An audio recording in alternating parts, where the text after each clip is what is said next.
اعوذ باللہ من الشیطان الرجیم بسم اللہ الرحمن الرحیم۔ سورۃ بینہ یہ مدنی سورت ہے، اس میں 1 رکوع اور 8 آیات ہیں۔ مصحف میں ترتیب کے اعتبار سے 98 اور نزولی اعتبار سے 100 ہے۔ بسم اللہ الرحمن الرحیم۔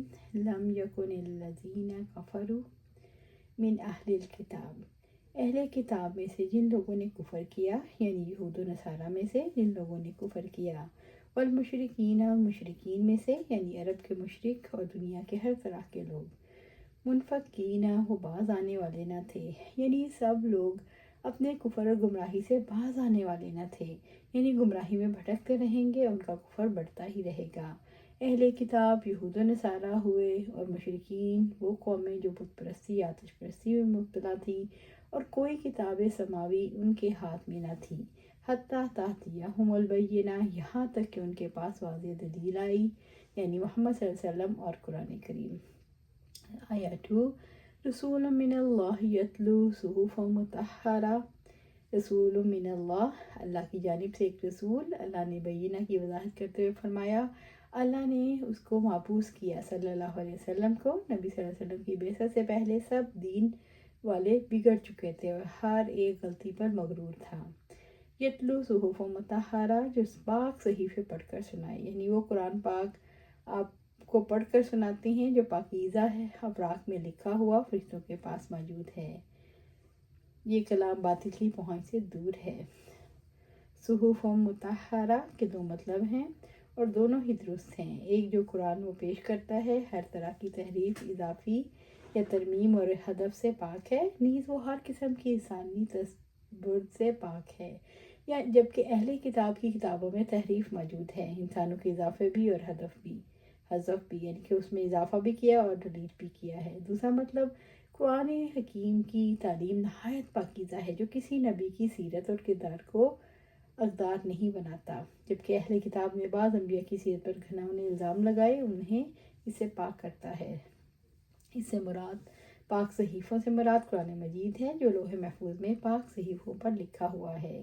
فیہا کتب قیمہ، آیت 3، جن میں مضبوط احکام کی تحریریں ہیں، یعنی اس میں مستحکم احکامات ہیں جن میں کوئی کجی نہیں، جو حق کو باطل سے واضح کرتے ہیں۔ سچی خبریں اور دل پر مبنی احکام ہیں جو حق اور راہ راست کی طرف رہنمائی کرتے ہیں۔ کتب قیمہ سے علم اور مضامین مراد ہیں، یعنی اس کے علم صحیح اور راست مضامین نہایت مضبوط اور معتدل ہیں۔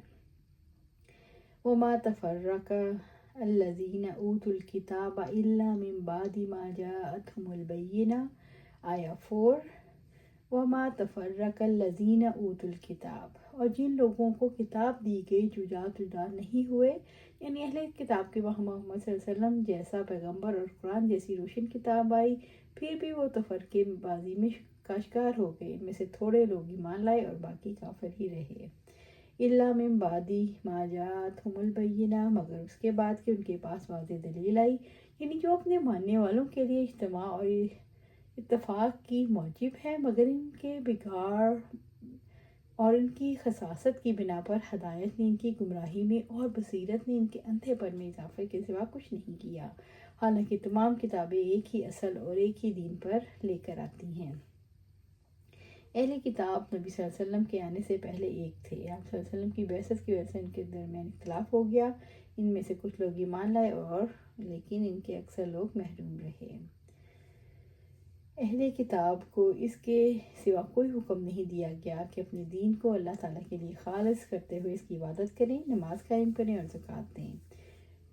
وما امروا الا لیعبدوا اللہ مخلصین لہ الدین، آیت 5، اور انہیں اس کے سوا کوئی حکم نہیں دیا گیا کہ وہ اللہ تعالیٰ کی عبادت کریں، اور اس حال میں کہ وہ دین کو اللہ کے لیے خالص کرنے والے ہیں۔ وما امروا، اور انہیں اس کے سوا کوئی حکم نہیں دیا گیا، یعنی ان کی کتابوں تورات اور انجیل میں، الا لیعبدوا اللہ مخلصین لہ الدین، وہ اللہ کی عبادت کریں اس حال میں کہ وہ دین کو اللہ کے لیے خالص کرنے والے، یعنی شریعتوں میں ان اخلاص کے ساتھ اللہ کی عبادت کا حکم دیا گیا۔ حنفاء، یکسو ہونے والے، یعنی توحید کے خلاف ادیان سے منہ موڑ کر ایک اللہ کی طرف ہو جانے والے۔ اللہ رب العزت نے فرمایا پھر ہم نے آپ کی طرف وحی کی کہ آپ ابراہیم علیہ السلام کی ملت کی پیروی کریں جو ایک اللہ کی طرف ہو جانے والے تھے اور مشرکوں میں سے نہ تھے۔ وَيُقِيمُوا الصَّلَاةَ وَيُؤْتُوا الزَّكَاةَ، اور نماز قائم کریں اور زکوٰۃ دیں۔ ذالکہ یعنی توحید اور دین میں اخلاص دونوں ہی شامل ہیں۔ دین القیمہ مضبوط دین یعنی مستقیم دین ہے جو جنت تک پہنچاتا ہے، باقی تمام ادیان جہنم میں لے جاتے ہیں۔ دین قیم یعنی مستحکم دین جو ابتدائی انسانیت سے نبی صلی اللہ علیہ وسلم تک ایک ہی رہا۔ اس کے 3 ارکان ہیں: اللہ کو خالق اور مالک سمجھا جائے، اس کے ساتھ کسی کو شریک نہ کیا جائے، 2 نماز کو ٹھیک طریقے سے پڑھا جائے، 3 اپنے مالوں میں سے زکوٰۃ دی جائے۔ نماز اور زکوٰۃ ہی ادا کر سکتے ہیں جو آخرت کے جواب دہی کا یقین رکھتے ہیں۔ آیا 6 ان الذین کفروا من اہل الکتاب والمشرکین فی نار جہنم خالدین فیہا، یقیناً جنہوں نے اہل کتاب اور مشرکین سے کفر کیا وہ جہنم کی آگ میں ہمیشہ رہنے والے ہیں۔ رب العزت نے کافر و مشرکوں کے پاس واضح دلیل آنے کے بعد ان کی ہولناک کی جزا کو بیان کیا۔ فی نار جہنم، جہنم کی آگ میں یعنی آگ کا عذاب جو انہیں گھیر لے گا، خالدین فیہا ہمیشہ رہنے والے ہیں، یعنی ان کے لیے جہنم کا عذاب کبھی ختم نہیں ہوگا، وہاں وہ اللہ تعالیٰ کی رحمت سے محروم رہیں گے۔ کافر اور مشرک دوزخ کی آگ میں جائیں گے جہاں وہ ہمیشہ ہمیشہ رہیں گے۔ اولئک ھم شر البریہ، وہی تمام مخلوق میں سے بدترین لوگ ہیں جو لوگ مخلوق میں سے بدتر ہیں، کیونکہ انہوں نے حق کو پہچان کر اس کو ترک کر دیا اور یوں دنیا اور آخرت میں انہوں نے نقصان اٹھایا۔ بدترین مخلوق سے مراد وہ لوگ ہیں جو اللہ تعالیٰ اور اس کے رسول صلی اللہ علیہ وسلم اور کتابوں کا انکار کرتے ہیں۔ ان الذین آمنوا وعملوا الصالحات اولئک ھم خیر البریہ۔ آیا 7 یقیناً جو ایمان لائے اور جنہوں نے نیک عمل کیے۔ اللہ رب العزت نے ان مخلص لوگوں کے انجام کے بارے میں بتایا جو سچے دل سے ایمان لائے اور نیک عمل کرتے رہے، یعنی فرض عبادات اور تمام معاملات کو اخلاص کے ساتھ انجام دیتے رہے۔ اولئک ھم خیر البریہ، وہی تمام مخلوق میں سے بہترین لوگ ہیں، کیونکہ انہوں نے اللہ کی عبادت اور اس کی معرفت حاصل کی اور دنیا اور آخرت کی نعمتوں سے فیض یاب ہوئے۔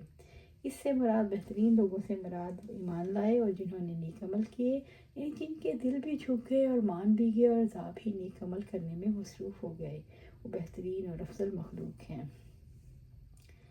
آیا 8 جزاؤہم عند ربہم جنات تجری من تحتہا الانہار خالدین فیہا ابدا رضی اللہ عنہم ورضوا عنہ ذلک لمن خشی ربہ، ان کی جزا ان کے رب کے پاس ہمیشہ رہنے والے باغات ہیں جن کے نیچے نہریں بہتی ہیں، وہ اس میں ہمیشہ ہمیشہ رہنے والے ہیں، یعنی قیامت کے دن انہیں نیک اعمال کا بہترین بدلہ ملنے والا ہے۔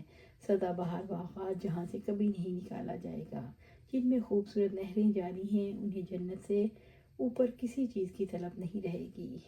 رضی اللہ عنہم ورضوا عنہ، اور اللہ تعالیٰ ان سے راضی ہو گیا اور ان سے راضی ہو گئے۔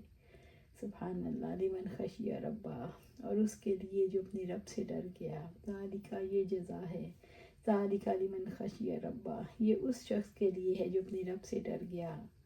سبحان اللہ، ایمان والوں کی جزا اپنے رب کے یہاں ہمیشہ رہنے والے باغ ہیں جن کے نیچے نہریں بہتی ہوں گی، اس میں ہمیشہ ہمیشہ رہنے والے ہیں۔ اللہ تعالیٰ ان لوگوں سے راضی ہوتا ہے جو اس سے ڈرتے ہیں اور اس کی نافرمانی سے بچتے ہیں۔ اللہ تعالیٰ ان سے راضی ہوتا ہے جو غلطی تسلیم کر لیتے ہیں اور فوراً توبہ کر لیتے ہیں۔ جو تقدیر پر ایمان رکھتا ہے اور اس کی رضا پر راضی ہو جاتا ہے، اللہ ان سے راضی ہو جاتا ہے۔ اللہ سبحانہ تعالیٰ سے دعا ہے ہمیں قرآن و سنت پر عمل کرنے کی توفیق دے، اس پر جمع دے اور جنت الفردوس کے اعلیٰ مقام پر اپنے پاس گھر عطا فرمائے۔ آمین یا رب العالمین۔